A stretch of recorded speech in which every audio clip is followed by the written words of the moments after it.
Hello everybody! Ahead of the release of our first look at the Dark Elves campaign tomorrow, we wanted to take you on a tour of the entire Vortex map for Total War Warhammer 2. This video will lift the fog of war and show you the starting locations of all the playable races and sub-factions. The locations of Skaven clans will still be hidden, but for the explorers out there who want to discover the new world for themselves, be mindful that minor spoilers are ahead. Riddled with chaos, corruption and roaming Norscan tribes, we'll start out in the Aghall Wasteland, the most northeastern point of the map. We're journeying south now past Albion toward the north of Ulthuan, where the weather clears up a bit and we encounter the hardy sea folk of Kothic.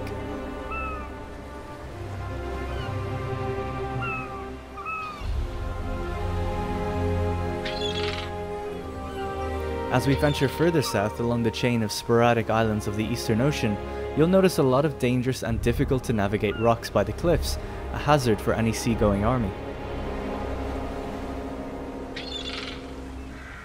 As we crest around the southeast of Ulthuan, the mountains cast long shadows on the islands of Yvresse. These islands are rich in treasures and exotic sea creatures. Many a plucky explorer has ventured out here looking to make himself rich, only to never be seen again. Now we arrive at our first playable faction, Lothern under the legendary lord Tyrion of the High Elves. Tyrion starts with a large group of High Elf factions at his back, so has a relatively comfortable start position that can be bolstered with trade and defensive pacts to make Ulthuan an impenetrable fortress. Turning south now, we'll venture across the Shark Straits to the Land of Assassins next to the coast of Araby, currently inhabited by several Bretonnian crusaders who've claimed this land for the Lady.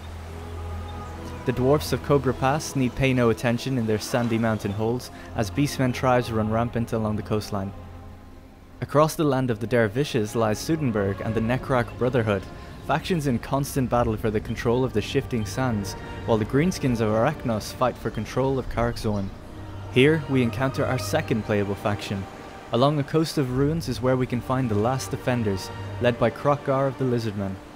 Aside from roaming beastmen armies, Skaven hordes gather here, no doubt an indication that the ruins here may be infested with the Vermintide.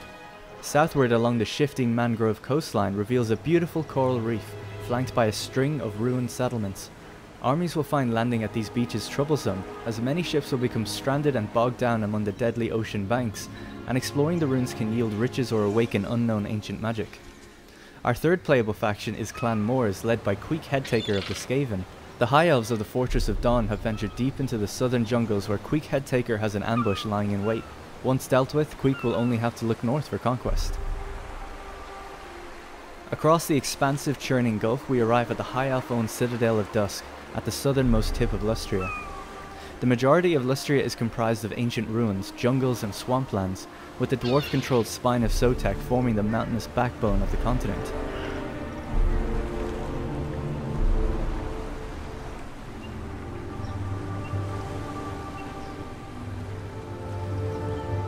Onwards now to our fourth playable faction at the Turtle Isles, we have the Order of Lore Masters under legendary Lord Teclis of the High Elves. Teclis is quite isolated out here and surrounded by enemies. He'll have a tough time clearing the coastline and linking up with any other High Elf factions. Across the spine of Sotek we venture out to our fifth playable faction, Clan Pestilence led by Lord Skrolk of the Skaven. Surrounded by the Lizardmen faction of the Southern Sentinels, Lord Skrolk will also find it difficult to push out of the Lost Valley and establish a foothold in the vast jungles of the south. Working our way north now beyond the ruins of the volcanic islands, we arrive at the Vampire Coast, a corrupted and tainted region eroding away at the lush jungles of the Mosquito Swamps. Further north, beyond the Settlers' Coast at the Isthmus of Lustria, we have our sixth playable faction, Hexodal led by Lord Mazdamundi of the Lizardmen. Mazdamundi is in a bit of a tough spot. He's surrounded by Norscan settlers of the Skeggi, the Greenskin Blue Vipers, and the man-controlled New World colonies, as well as bordering several ruined settlements. Along the far sea beyond the Fallen Gates we encounter the corrupted wastelands of the Ashen Coast. These are harsh lands that few dare to colonize, and where even fewer survive. Eastward across the Iron Peaks, we have our seventh playable faction, the Cult of Pleasure led by Morathi of the Dark Elves. She spreads her corruption across Naggaroth, consuming all who come into contact with it, friend and foe alike.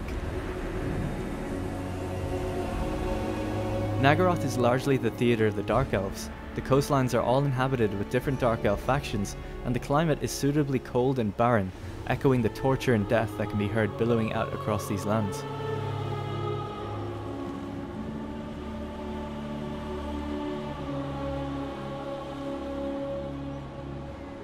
Finally, we'll venture along the Sea of Chill to the Sea of Malice, arriving at our last playable faction, Naggarond, under Malekith the Witch King of the Dark Elves.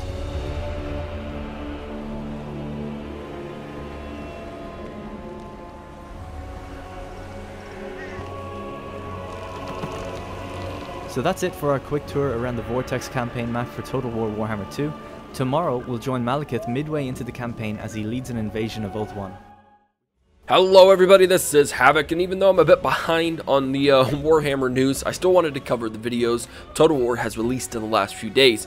Today we're going to be looking at the fully revealed map for Warhammer 2, and the starting positions of the 8 legendary lords, and some potential beginning obstacles you'll face in the beginning of your campaigns.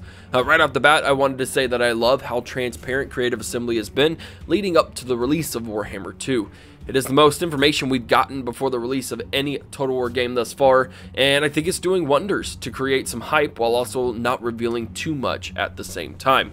The focal point of this reveal video for me is the size and detail of the campaign map. In Total War Warhammer, the campaign map very much felt like a fantasy map. It looked great, but still very much felt like more cartoony than the traditional historical titles. Warhammer 2 still looks fantasy, as it should, but there's a more serious detailing to the map that I don't think was in the first title. Perhaps it's the various terrains that weren't present in the first title. You know, we have jungles, we have Araby's deserts, and maybe even because it's not so landlocked as in the first Warhammer game, Warhammer 2 in the New World seems brighter, more lustrous, as it were. It feels like a good combination of both the historical and fantasy styles. When comparing the old world and the new world on the actual Warhammer map, seems obvious that the new world should be much bigger than the old world, but it really wouldn't have surprised me to see the size of the maps to be the same in game. However, this doesn't seem to be the case. When comparing the campaign maps on both titles, Warhammer 2 seems to have significantly more regions than the first, being spread out over 4 continents, with a large sea in between them will all make for some great campaigns and allow for some more diverse AI interactions, both of which I'm very much looking forward to. Moving on, we get a glimpse of the variety and number of factions we're going to be facing while Darren goes through all the starting legendary lord positions. The Isle of Ulthuan, to the coast of Araby, the jungles of Lustria, and into the hell that is Naggaroth. There are a lot of factions present in Warhammer 2, and what's really cool is every race from Total War Warhammer is present in some form in Warhammer 2, which is going to make for a great transition into the new game. And for those of you who still want to play as their favorite first title race before the combined campaign map comes out, all we got to do is wait until the mods come out with the minor faction unlocked mod, like they did in the first Warhammer. You'll be able to play as, you know, the pirate faction, the Bretonnian Crusaders. It'll be a lot of fun to really see people get into those minor factions. And just as in Total War Warhammer, each major race is a combination of the primary legendary lords as well as the minor factions of that race. And I imagine, as always, that you can confederate with those minor factions, but it does appear that you'll have a harder time doing this than in Warhammer 1, as at least one legendary lord of each faction begins on a separate continent from the majority of their race. And it'll really be interesting to see which legendary lord YouTubers will pick, as one will be distinctly harder than the other. Regardless, what I've seen thus far with Warhammer 2 is only making me more excited. I can't wait to get in the campaign map and really take a look at the details spread out over the entire world. Fighting against enemies old and new will provide a lot of campaign replayability. Things can only go up from here, and we've still got a month before release. And that's it, guys. I wanted to keep it short and sweet just to give you my thoughts on the Vortex campaign full map reveal. If you enjoyed this video, give it a thumbs up. If you haven't already, hit that subscribe button. Follow me on Twitch, Twitter, Facebook, and Instagram. This is Havoc. See you in the next video. I'm out of here. Peace.